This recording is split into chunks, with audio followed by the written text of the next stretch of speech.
Sebelum melanjutkan, jangan lupa subscribe dulu, terima kasih. Bab 524 tidak bisa melarikan diri. Penjara neraka beku itu hancur dan runtuh, dan seluruh ruangan itu terus bergetar. Rambut hitamnya berkibar kencang, Jiang Chen berdiri seperti dewa di tengah kekacauan spasial itu mengabaikan badai dahsyat yang terus menghantam tubuhnya. Pada saat ini, ia telah membagi pikirannya menjadi 4 bagian, masing-masing bagian berfokus pada sesuatu yang berbeda. Satu bagian berfokus pada meramu 9 pil naga petir matahari, bagian lain berfokus pada mempertahankan diri dari kesengsaraan surgawi, bagian ketiga mencari simpul spasial yang dapat ia gunakan untuk melarikan diri, dan bagian keempat mencari cara untuk menghindari perburuan istana Asura. Tepat pada saat ini, keterampilan derivasi jiwa agung memainkan peran yang sangat penting. Jiang Chen menggunakannya dengan kapasitas penuh, yang memberinya indera yang sangat sensitif. Jadi, meskipun pikirannya terbagi menjadi 4 bagian, dia sama sekali tidak merasa lelah. Ini adalah betapa menakutkannya keterampilan pelatihan jiwa yang kuat bagi seorang pria. Pedang suci surgawi melayang di sekitar tubuh Jiang Chen, dengan rakus menyerap energi petir. Ada 3 bagian yang rusak dari keseluruhan yang berada di dalam pedang suci surgawi saat ini, memberinya fondasi senjata suci agung. Jadi, ia tidak takut dihancurkan oleh kesengsaraan surgawi. Bahkan, ia menggunakan energi kesengsaraan surgawi untuk menempa tubuhnya, yang sangat meningkatkan kualitasnya. Setelah melewati kesengsaraan surgawi, meskipun Jiang Chen baru saja menerobos ke alam raja tempur, pedang suci surgawi telah menjadi eksistensi tingkat tertinggi di antara semua senjata raja, hanya 1 tingkat lebih rendah dari senjata kaisar biasa. Dan, mengikuti peningkatan basis kultivasi Jiang Chen, cepat atau lambat akan menjadi senjata kaisar. Kilatan kesengsaraan ke-6 akhirnya terbentuk. Kilatan itu seperti naga petir merah tua yang tampak nyata, menyerupai naga sungguhan. Sambil terbang berputar-putar di atas kepala Jiang Chen, kilatan itu menatap Jiang Chen dengan sepasang mata yang sangat dingin, seolah-olah akan menghukum orang ini yang berani menentang surga. Dengan pikiran di benaknya, Jiang Chen bergerak dengan pergeseran spasial menuju celah spasial. Tepat pada saat ini, Jiang Chen merasakan bahwa 2 indera ilahi telah menguncinya. Mereka berasal dari Li Tianyang dan Tetua Agung. Berusaha mengunciku, Sang Santo yang terhebat. Kau terlalu hijau. Jiang Chen mendengus dingin. Ekspresi jijik terpancar dari matanya. Meskipun basis kultivasinya tidak memadai, ia masih memiliki banyak trik dan keterampilan. Jadi, bahkan jika itu adalah indera ilahi dari 2 kaisar tempur, mereka tidak akan pernah bisa menguncinya sepenuhnya. Ia mengirimkan seutas indera ilahi tersembunyi dan menggabungkannya dengan keterampilan derivasi jiwa agung, lalu mengubahnya menjadi bilah tak terlihat yang langsung memblokir indera ilahi Li Tianyang dan Tetua Agung. Di luar penjara neraka beku, Li Tianyang dan Tetua Agung sama-sama merasakan gelombang kejut menghantam indera ketuhanan mereka, lalu mereka terdorong mundur oleh kekuatan yang luar biasa. Kedua pria itu saling memandang, keheranan terlihat di mata mereka. Mereka tidak pernah menyangka seorang raja tempur memiliki kemampuan untuk memukul mundur indera ketuhanan mereka. Ini tidak dapat dipercaya. Pada saat berikutnya, kekuatan tak kasat mata yang menghalangi indera ketuhanan mereka telah menghilang. Setelah mengirimkan indera ketuhanan mereka ke tempat itu lagi, mereka menemukan bahwa mereka telah kehilangan jejak Jiang Chen. Penjara neraka beku telah berubah menjadi kehampaan. Petir telah hilang, begitu pula Jiang Chen, seolah-olah dia belum pernah ke sana sebelumnya. Dia telah melarikan diri. Sang Tetua Agung berteriak kaget. Kesengsaraan surgawinya belum berakhir, dan dia tidak mungkin bisa lolos jauh. Cepat, cari tahu di mana riak kesengsaraan surgawi dapat dirasakan, lalu kita akan menangkap ekornya lagi. Li Tianyang berkata dengan suara keras. Saya akan mencarinya sekarang. Setelah berkata demikian, Sang Tetua Agung menghilang dari tempat kejadian. Aku juga akan pergi. Xiao Nanfeng juga menghilang dari tempat kejadian. Dia sekarang adalah Raja Tempur kelas 9, dan dengan bakatnya yang luar biasa, bahkan Kaisar Tempur kelas 1 akan merasa sulit untuk membunuhnya. Di Istana Asura, kecuali Li Tianyang dan Tetua Agung, Xiao Nanfeng layak disebut sebagai orang terkuat.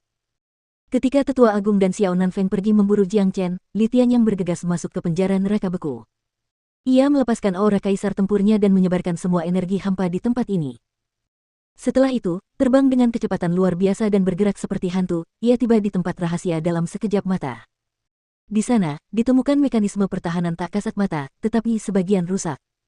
Li Tianyang melepaskan sinar ilahi dan menghancurkan mekanisme pertahanan itu sepenuhnya. Kemudian, ia merasakan aura yang sangat dingin keluar dari sisi lain mekanisme pertahanan itu. Dingin sekali, bahkan Li Tianyang pun tak kuasa menahan diri untuk tidak menggigil. Ia sangat menyadari betapa menakutkannya benda ini. Tanpa ragu, ia segera melepaskan baju besi berwarna merah keemasan, menutupi seluruh tubuhnya dengan baju besi itu. Kemudian, ia melangkah maju dan melihat bongkahan kristal besar tergeletak tak rusak di dalamnya. Di dalam tubuh kristal transparan ini, ada setetes air, dan udara sedingin es itu sebenarnya berasal dari setetes air kecil ini. Jika Jiang Chen ada di sini, ia pasti bisa tahu betapa menakutkannya tetesan ini.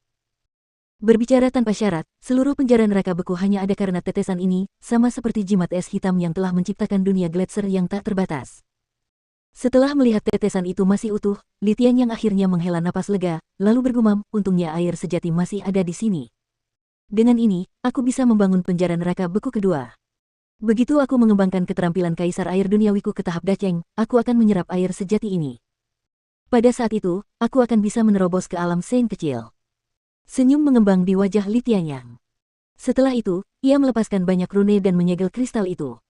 Kemudian, dengan goyangan tubuhnya, ia menghilang dari tempat kejadian. Sebelumnya, karena Jiang Chen dipaksa untuk fokus pada beberapa hal pada saat yang sama, serta kesengsaraan surgawi, dia tidak pernah menyadari bahwa ada harta karun pamungkas yang bersembunyi di penjara neraka beku. Tentu saja, Jiang Chen tidak dapat disalahkan untuk ini. Pertama, dia tidak ada di sini untuk berburu harta karun, jadi dia tidak memperhatikan aspek ini. Kedua, dia tidak memiliki kemampuan berburu harta karun yang menantang surga seperti Big Yellow. Jika Big Yellow ada di sini bersamanya, kristal itu pasti telah ditemukan oleh Big Yellow, dan mereka pasti sudah mengambilnya sekarang. Di perbatasan Provinsi Liang, di langit di atas pegunungan yang sunyi, awan gelap tiba-tiba berkumpul. Petir menyambar dan guntur bergemuruh di dalam awan-awan ini, dan kilatan petir merah tua menampakkan dirinya di langit. Lihat, apa itu? Kelihatannya sangat menakutkan. Tidak bagus, ini semua terlalu tiba-tiba. Aku yakin sesuatu yang besar akan terjadi, kita harus segera meninggalkan tempat ini. Beberapa kultivator kebetulan melewati pegunungan itu, dan apa yang mereka lihat membawa perubahan dramatis pada ekspresi mereka. Meskipun mereka tidak tahu apa yang akan terjadi, mereka dapat dengan jelas merasakan kekuatan petir yang menakutkan di langit, yang merupakan sesuatu yang tidak akan pernah dapat mereka tahan. Seorang pemuda tiba-tiba muncul entah dari mana.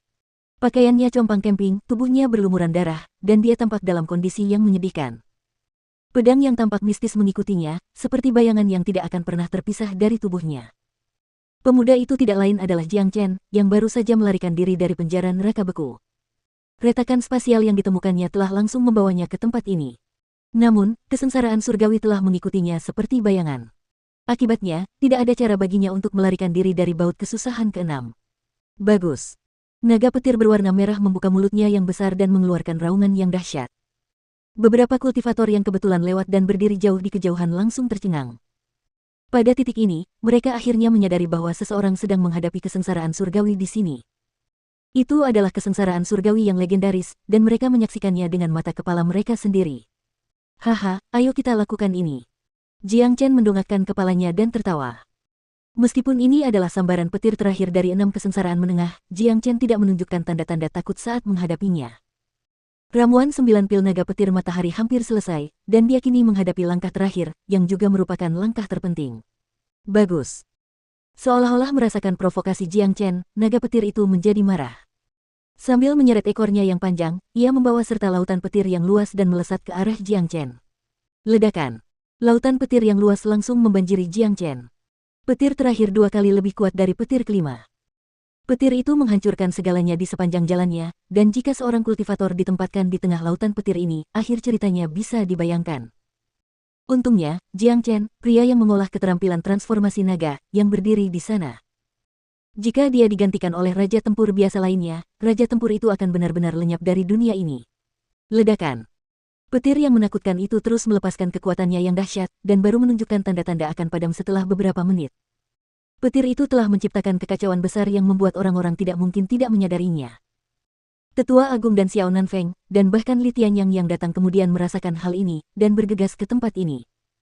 Dengan basis kultivasi mereka, sangat mudah untuk mencapai lokasi di mana Jiang Chen menghadapi kesengsaraan surgawinya. Batuk, blur. Kesengsaraan tingkat menengah 6 akhirnya berakhir. Jiang Chen telah berhasil menanggung seluruh kesengsaraan. Namun, kondisinya saat ini sangat buruk. Dia tidak dapat menahan diri untuk tidak batuk darah. Organ-organ dalamnya yang hancur bercampur dengan darah yang dia batukkan. Seluruh tubuhnya berlumuran darah, dan wajahnya penuh dengan bekas luka. Luka-lukanya sangat parah.